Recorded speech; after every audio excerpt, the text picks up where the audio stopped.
सूरज ढल चुका था जब वे चारों महल के ऊंचे दरवाजों पर पहुंचे।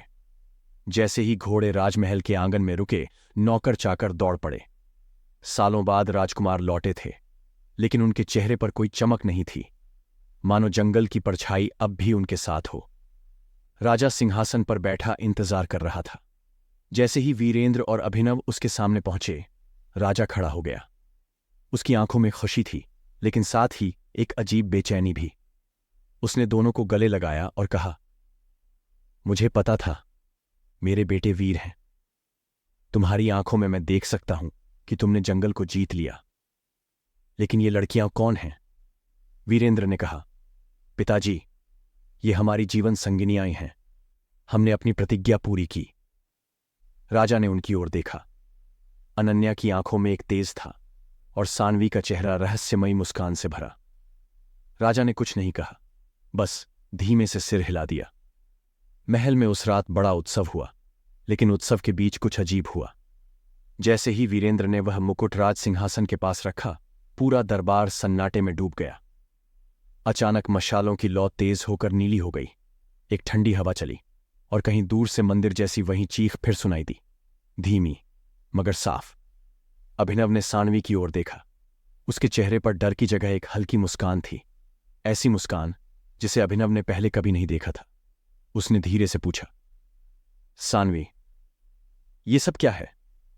सानवी ने उसकी आंखों में देखते हुए कहा, याद है मैंने कहा था कि मंदिर का रहस्य तुम्हें बदल देगा। ये शुरुआत है। उस रात जब सब सो गए, महल में अजीब घटनाएं शुरू हुईं। गलियारों में कदमों की आवाज, जबकि वहां कोई नहीं था। महल की दीवारों पर परछाइयां रेंग रही थीं। पहरेदारों ने कहा कि उन्होंने किसी औरत को लंबी सफेद चादर में चलते देखा, लेकिन जब पीछा किया तो वो धुंध में गायब हो गई। अगली सुबह राजा ने देखा कि महल के पुराने हिस्से में बने पत्थरों पर वही चिन्ह उभर आए थे जो जंगल में खून से बने थे। उसने मंत्रियों को बुलाया। सब हैरान थे। तभी वीरेंद्र आया और बोला, पिताजी, हो सकता है ये सब उस मुकुट की वजह से हो। जब से हमने उसे महल में रखा है, अजीब चीजें हो रही हैं। राजा ने गुस्से से कहा, तो उसे नष्ट कर दो। लेकिन वीरेंद्र ने सिर हिलाया। उसे नष्ट करना आसान नहीं है। वो मुकुट सिर्फ सोना नहीं है, उसमें शक्ति है, और जो इसे छुएगा वो या तो राजा बनेगा या मर जाएगा। जैसे जैसे दिन बीतते गए, हालात और डरावने होते गए। रात को महल के बाग में किसी के रोने की आवाज आती। नौकर चाकर अचानक गायब होने लगे। कई बार वीरेंद्र और अभिनव ने अपने कमरे में किसी को चलते देखा, लेकिन जब पास गए तो सिर्फ ठंडी हवा मिली। एक रात जब महल में सन्नाटा था, वीरेंद्र के कमरे में दरवाजा अपने आप खुला। उसने तलवार उठाई। दरवाजे पर अनन्या खड़ी थी, लेकिन उसके चेहरे पर वो मुस्कान नहीं थी जो जंगल में थी। उसकी आंखें बिल्कुल काली थीं। उसने कहा, वीरेंद्र, वो मुकुट तुम्हारा नहीं है, वो हमारी शक्ति है। तुमने उसे वहां से निकाला, अब उसकी कीमत चुकानी होगी। वीरेंद्र पीछे हटा। तुम कौन हो? अनन्या ने हंसते हुए कहा, मैं सिर्फ अनन्या नहीं हूं, मैं उस शक्ति की रक्षक हूं जो सदियों से इस धरती को संतुलित कर रही है, और तुमने उस संतुलन को तोड़ा। इसी समय अभिनव के कमरे में भी कुछ हो रहा था। सानवी उसके सामने खड़ी थी और उसकी पीठ पर अजीब सी लिपि चमक रही थी। अभिनव ने डरकर पूछा, सानवी, ये सब क्या है? सानवी ने उसके गाल पर हाथ रखा और बोली, मैं तुम्हें नुकसान नहीं पहुंचाना चाहती, लेकिन जो आने वाला है उससे कोई नहीं बच सकता। उस मुकुट का श्राप अब पूरे महल को निगल जाएगा, और सिर्फ एक रास्ता है, या तो मुकुट जंगल में लौटाओ या अपना खून बहाओ। अगली सुबह महल में हड़कंप मच गया। राजा अपने कक्ष में मृत मिला। उसकी आंखें खुली थीं और उसकी जीभ बाहर निकली हुई थी, जैसे उसने आखिरी पल में कुछ डरावना देखा हो। दीवार पर खून से लिखा था, श्राप शुरू हो चुका है। अब दोनों भाई समझ गए कि बात बहुत आगे बढ़ चुकी है। लेकिन अब सवाल यह था, श्राप को रोका कैसे जाए? क्या मुकुट लौटाने से सब ठीक होगा, या ये तो बस शुरुआत है? वीरेंद्र ने कहा, हमें जंगल वापस जाना होगा, यही एक तरीका है। लेकिन महल के दरवाजे अपने आप बंद हो गए। बड़े बड़े लोहे के गेट, जिन्हें खोलने में दर्जनों सैनिक लगते थे, अपने आप बंद हो गए। चारों ओर धुंध फैल गई। महल के बाहर जाने का कोई रास्ता नहीं था। अब महल बदल चुका था। दीवारों से खून टपकने लगा। गलियारों में अजीब आवाजें, हंसी, रोना, चीखें। नौकर चाकर भागने की कोशिश करते, लेकिन जैसे ही वे मुख्य द्वार तक पहुंचते उनकी गर्दन अपने आप कट जाती। अभिनव ने डरते हुए कहा, ये महल अब हमारा नहीं रहा, ये मंदिर बन गया है। अनन्या ने सिर झुकाकर कहा, अब तुम्हारे पास सिर्फ एक रात है। अगर सुबह होने तक मुकुट उस वेदी पर नहीं रखा गया जहां से तुमने लिया था, तो न सिर्फ ये महल बल्कि पूरा राज्य राख हो जाएगा। लेकिन अब असली खेल शुरू हुआ, क्योंकि मुकुट गायब था। किसी ने उसे ले लिया था, और जब उन्होंने खोज शुरू की तो सबसे बड़ा सच सामने आया। वो मुकुट राजा ने मरने से पहले किसी को दे दिया था। किसे? उसके पुराने गुप्त सैनिकों को, या उस शक्ति को जिसने उसे मारा? और अब महल में एक और आवाज गूंज रही थी, सिर्फ एक राजा होगा और बाकी उसकी बलि। महल की दीवारें कराह रही थीं, हर पत्थर से मानो चीखें निकल रही थीं। हवा इतनी ठंडी हो गई थी कि सांस लेना मुश्किल हो रहा था। गलियारों में अब वो इंसानी कदमों की आवाज नहीं थी, बल्कि भारी घसीटने वाली चालें थीं, जैसे कोई मृत शरीर चलता हो। वीरेंद्र ने अपनी तलवार कसकर पकड़ी और चिल्लाया, मुकुट कहाँ है? किसने लिया उसे? उसकी आवाज महल की दीवारों से टकराकर कई बार गूंजी, और फिर एक ठंडी हंसी सुनाई दी। वो हंसी न इंसानी थी, न पूरी तरह पर आई, मानो किसी और दुनिया से आई हो। अभिनव ने कांपते हुए कहा, ये आवाज ये राजा की है। तभी सामने वाले गलियारे से धुंध हटने लगी। धुंध के बीच एक परछाई उभरी। वो राजा था, लेकिन उसकी आंखें अब इंसानी नहीं रहीं, गहरे काले गड्ढों जैसी, और मुंह पर एक भयानक मुस्कान। उसके गले में वही मुकुट चमक रहा था। वीरेंद्र चौंक गया। पिताजी, ये क्या कर लिया आपने? राजा ने धीमे से कहा। पिताजी, नहीं, मैं अब सिर्फ राजा नहीं हूं, मैं वो शक्ति हूं जो सदियों से बंद थी। तुम दोनों ने मुझे मुक्त किया। उसकी आवाज इतनी भारी थी कि महल की दीवारें हिल गईं। अभिनव ने डरते हुए कहा, लेकिन आपने हमें क्यों धोखा दिया? राजा हंसा। धोखा? नहीं बेटा, ये तो खेल था। जंगल, मंदिर, ये सब सिर्फ जाल था ताकि तुम दोनों उस मुकुट को यहां लाओ, क्योंकि उसे छूकर ही मैं अपनी मृत्यु के बंधन से मुक्त हो सकता था। और अब मेरे रास्ते में सिर्फ एक बाधा है।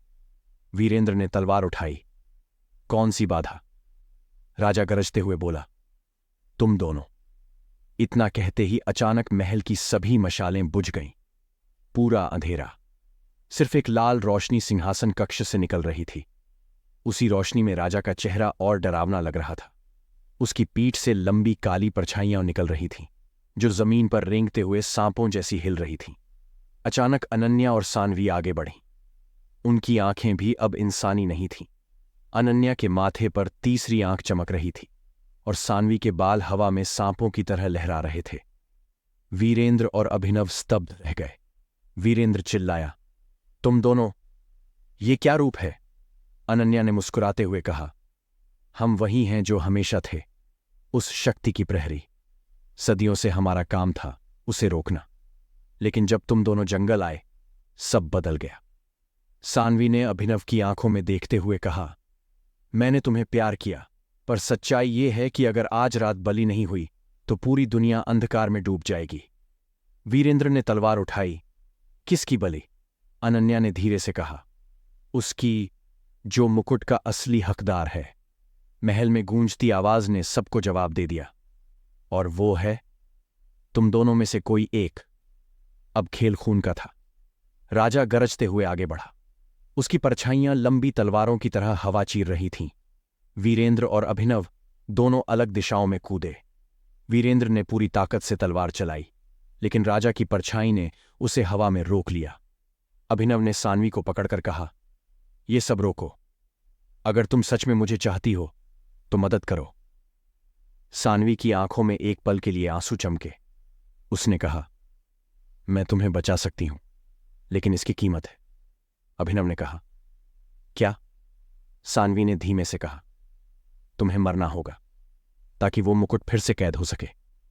अभिनव के पैरों तले जमीन खिसक गई, लेकिन उसने वीरेंद्र को देखा, जो राजा से जूझ रहा था। वीरेंद्र के शरीर पर चोट के गहरे निशान थे, खून टपक रहा था। अभिनव ने आंखें बंद कीं और कहा, अगर यही एक रास्ता है तो ठीक है। वो सानवी के पास गया और बोला, कैसे?